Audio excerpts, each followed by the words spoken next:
Hello everyone, welcome to पाइपीडिया।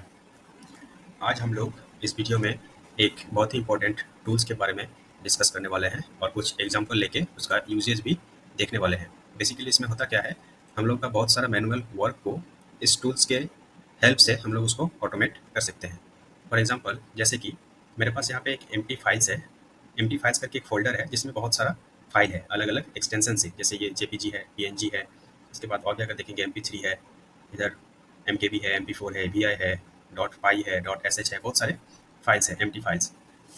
अगर हम लोग को ये वर्क दिया जाता है कि ये जितने भी सारे फाइल्स है सबको अलग अलग, जो अलग फाइल है उसको सबको एक ही फोल्डर में मूव करना है। मतलब क्या कि डॉट जी फाइल जितने हैं वो सबको एक फोल्डर में मूव करना है, डॉट एम पी फोर जितने फाइल है वो सबको एक अलग फोल्डर में मूव करना है। तो इस चीज़ को अगर हम लोग मैनुअल करने जाएंगे तो उसमें हम लोग को बहुत सारा टाइम लग जाएगा। इसी चीज़ को हम लोग ऑटोमेट कैसे कर सकते हैं, इसी चीज़ को आज हम लोग इस वीडियो में देखने वाले हैं, एक पाइथन लाइब्रेरी की हेल्प से। और उस लाइब्रेरी का नाम क्या है, एस एच यूटिल। तो चलिए शुरू करते हैं। तो सबसे पहले तो हम लोग को कोड एडिटर में आ जाना है। मैं ऑलरेडी वीएस कोड ओपन करके रखा हूँ। सबसे पहले क्या करने वाला हूँ, एक फाइल क्रिएट कर लूँगा। तो उस फाइल का नाम क्या देने वाले हैं, फाइल ऑर्गेनाइज। बेसिकली इसमें हम लोग फाइल ऑर्गेनाइज करना सीखने वाले हैं, तो मैंने इसलिए इसका नाम फाइल ऑर्गेनाइज करके दे दिया। सबसे पहले यहाँ पे हम लोग को लाइब्रेरी इंपोर्ट कर लेना है। ओएस लगेगा और एक दूसरा लगेगा जिसके बारे में हम बात कर रहे थे, वो है एस एच यूटिल। तो इसी टूल के बारे में हम लोग देखने वाले हैं। तो सबसे पहले तो ये जो एम्प्टी फाइल फोल्डर है, इस फोल्डर का पाथ डिक्लेयर कर देंगे। सो इसका वेरिएबल नाम दे देंगे फोल्डर टू ऑर्गेनाइज। मतलब इस फोल्डर को हम लोग को ऑर्गेनाइज करना है। फाइल को फाइल फोल्डर के पाथ को पेस्ट कर देता हूँ, जो कि ये होने वाला है। अब हम लोग यहाँ पे ये एम्प्टी फाइल में जितने भी एक्सटेंशन है वो सबको यहाँ पे डिफाइन करना होगा। तो अभी मैंने कॉपी करके रखा है, तो उसको भी पेस्ट कर लेता हूँ। ये है वो सारे एक्सटेंशन जो इस फाइल में हैं। तो फाइल एक्सटेंशन मैंने यहाँ पे पेस्ट कर दिया। अब हम लोग फंक्शन लिखेंगे। तो फंक्शन डिक्लेयर कर देते हैं, जिसका हम लोग नाम देंगे क्या, ऑर्गेनाइज फाइल्स। ऑर्गेनाइज फाइल्स करके फंक्शन का नाम दे दिए। इसमें पैरामीटर पास करेंगे फोल्डर। ओके। अब इनसाइड दिस फंक्शन हम लोग एक लूप रन करेंगे for file name in O S dot, यहाँ पे लिस्ट डी कर लेंगे और इसमें जो पैरामीटर है हम लोग का फोल्डर वो पास करेंगे। उसके बाद inside this for loop variable create करेंगे फाइल नेम करके, सॉरी फाइल पाथ। पाथ हम लोग को यहाँ से मिलने वाला है, तो फाइल पाथ करेंगे ओ एस डॉट पाथ। यहाँ पे डॉट जॉइन का यूज करेंगे हम लोग। डॉट जॉइन के अंदर क्या पास करने वाले हैं, फोल्डर और फाइल नेम। ठीक है, यहाँ से ही हम लोग को फाइल पाथ मिल गया। अब यहाँ पे एक चेकिंग रख देते हैं कि if O S dot path dot H D I R. H D I R से क्या होता है, if O S dot path H D I R. यहाँ पे पास करना होगा क्या, फाइल पाथ। मतलब जो फाइल पाथ आएगा वो फाइल ना होकर अगर कोई डायरेक्टरी हुआ, कोई फोल्डर हुआ, तो हम लोग उस चीज़ को नहीं लेंगे। यहाँ पे यहीं से लूप को हम लोग कंटिन्यू कर देंगे। तो ये एक कंडीशन चेकिंग यहाँ पे लगा दिए। अब हम लोग एक्सट्रैक्ट करेंगे फाइल एक्सटेंशन को। फाइल एक्सटेंशन करके वेरिएबल ले लिए। फाइल एक्सटेंशन कैसे निकलेगा, ओ एस डॉट पाथ, ये स्प्लिट करना होगा बेसिकली फाइल नेम को। तो O S dot path dot split text का यूज करेंगे। स्प्लिट टेक्स्ट, इसमें पास हो जाएगा क्या, फाइल नेम। फाइल नेम जो भी ये होगा उसका सेकेंड इंडेक्स में रहेगा एक्सटेंशन, तो सेकेंड इंडेक्स मतलब 1। और इस चीज़ को हम लोग लोअर में कन्वर्ट कर लेंगे डॉट लोअर। लोअर फंक्शन से हो गया, यहाँ तक हो गया क्लियर। अब यहाँ पे एक वेरिएबल डिक्लेयर कर देंगे मूव करके, इसको डिक्लेयर करेंगे as a false. Next step होने वाला है हम लोगों का एक और for loop, for category. Category देखने वाले हैं और extension. For category comma extensions in file, sorry file जो ऊपर में डिक्लेयर किए हैं, फाइल कैटेगरीज जो भी है, फाइल कैटेगरीज के आइटम्स में, आइटम्स फंक्शन, इसके ऊपर एक लूप चलेगा। सॉरी, ये कोलोन जो है बाहर होगा। ओके,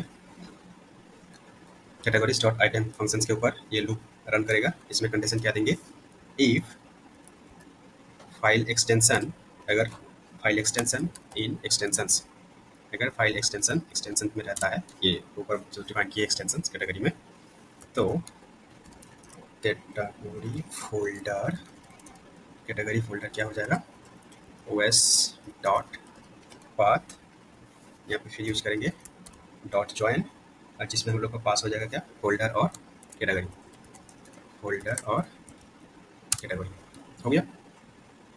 नेक्स्ट यहाँ पे एक और अब कंडीशन चेक होगा, क्या होगा कंडीशन, वो if not OS dot path, sorry dot exist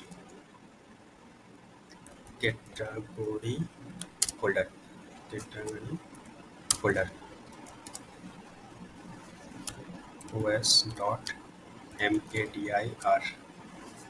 mkdir, make dirs, इसमें पास होगा क्या, कैटेगरी फोल्डर। सो बेसिकली इस कंडीशन में चेक क्या होगा कि अगर उस कैटेगरी के लिए फोल्डर क्रिएट नहीं है तो यहाँ पे ये क्रिएट कर देगा मेक dirs कमांड से।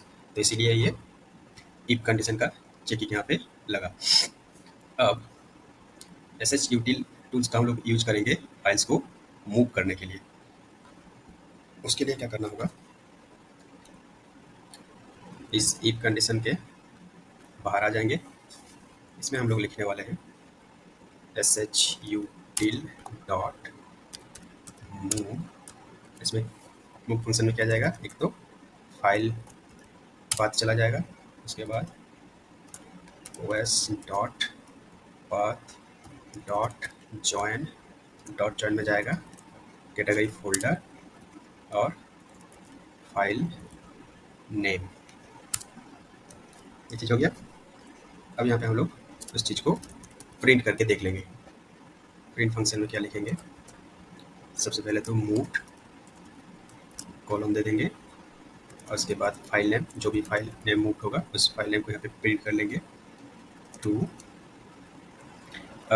किस फोल्डर में मूव हुआ, किस फोल्डर में मूव हुआ, तो उसके लिए यहाँ पे देना होगा कैटेगरी, मतलब कि किस कैटेगरी के फोल्डर में वो मूव हुआ, तो यहाँ पे ये कैटेगरी प्रिंट कर देगा। और यहाँ पे हम लोग फिर से जैसे ही मूव हो जाएगा, मूव वेरिएबल को ट्रू कर देंगे। ट्रू करने के बाद इस लूप को यहीं पे ब्रेक कर देना, हो गया। अब इस लूप के बाहर आ जाने के बाद यहाँ पे हम लोग एक कंडीशन और दे देते हैं। फिलहाल तो इसको यहीं तक रन करके देखते हैं, बाद में अगर कोई अदर्स फाइल हुआ कि जितने भी सारे यहाँ पे एक्सटेंशन दिए हैं, अगर इस सब के बाहर कोई एक्सटेंशन इस फाइल फोल्डर में रहा तो वो फिर अदर्स करके एक फोल्डर क्रिएट होगा और वो उसमें मूव हो जाएगा। तो उस चीज़ को बाद में देख रहे हैं, पहले इसको रन करके चेक करते हैं। तो क्या करेंगे हम लोग, यहाँ पे ऑर्गेनाइज फाइल्स जो फंक्शन है उसको कॉल करेंगे और पैरामीटर में जाएगा क्या, फोल्डर टू ऑर्गेनाइज का path. So basically folder to organise, ये चीज़ कंट्रोल एस, सेव हो गया फाइल। इतना सारा हम लोग को लिखना था, ये चीज़ हो गया। अब रन करने के लिए टर्मिनल ओपन करते हैं, ये टर्मिनल ओपन हो गया। पाइथन 3 फाइल का नाम क्या है, file organise dot py, enter. तो ये क्या प्रिंट किया, moved video files 5 mkv to videos, मतलब वीडियोस करके एक फोल्डर क्रिएट हुआ जिसमें ये वीडियोस फाइल अंडरस्कोर 5.mkv उस फोल्डर में चला गया। ओके, इसी तरह ये mp4 भी वीडियोस में गया, डॉट एस एच जो है स्क्रिप्ट में गया, स्क्रिप्ट में जाना चाहिए, स्क्रिप्ट में गया, जो कि हम लोग यहाँ पहले से डिफाइन करके रखे थे कि अगर डॉट एस एच होगा तो स्क्रिप्ट में जाएगा, डॉट आर आर होगा तो आर्काइव में जाएगा, डॉट वेब होगा तो म्यूजिक में जाएगा, डॉक्स होगा तो डॉक्यूमेंट में जाएगा। तो उसी हिसाब से ये लग रहा है ठीक ठाक सब मूव हो गया। अब हम लोग अगर एम्प्टी फाइल को ओपन करके देखेंगे तो क्या हुआ, जितने भी सब फाइल्स थे सब अलग अलग फोल्डर के अंदर चला गया है। ये डॉक्यूमेंट में चला गया है, इमेज में सब इमेज फाइल्स आ गया है। ये इमेज का लोगो नहीं दिख रहा है बट ये BMP इमेज का ही एक्सटेंशन होता है। तो इसमें देख के ये नहीं सोचना है कि ये गलत आ गया है, ये सही है यार। जैसे ये म्यूजिक में डॉट AAC भी म्यूजिक ही होता है बट यहाँ पे ये सिंबल नहीं आ रहा है, ये पता नहीं क्यों।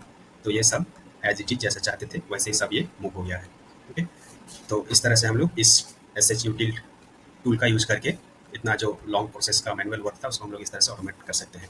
यहाँ पे जो अदर्स करके जो फोल्डर क्रिएट होना था जिसमें अगर इस सब के बाहर कोई फाइल्स रहता तो वो कैसे अदर्स फ़ोल्डर में मूव होता, वो वहाँ पे एक कंडीशन और लिखना है। तो ये कंडीशन आप लोग ये अपने से लिखने का कोशिश करो, अगर नहीं होता है तो कमेंट में बताओ, मैं वो हेल्प कर दूँगा।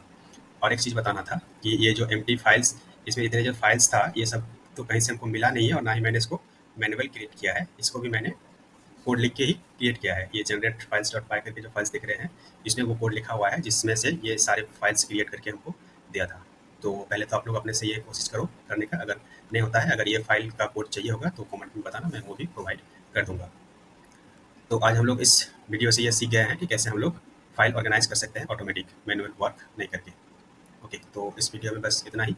और अगर वीडियो अच्छा लगा हो तो वीडियो को एक लाइक कीजिएगा, चैनल को सब्सक्राइब कर लीजिए आगे भी इस तरह से और भी इंटरेस्टिंग वीडियोस देखने के लिए। Okay, thanks for watching, bye. मिलते हैं हम लोग नेक्स्ट वीडियो में।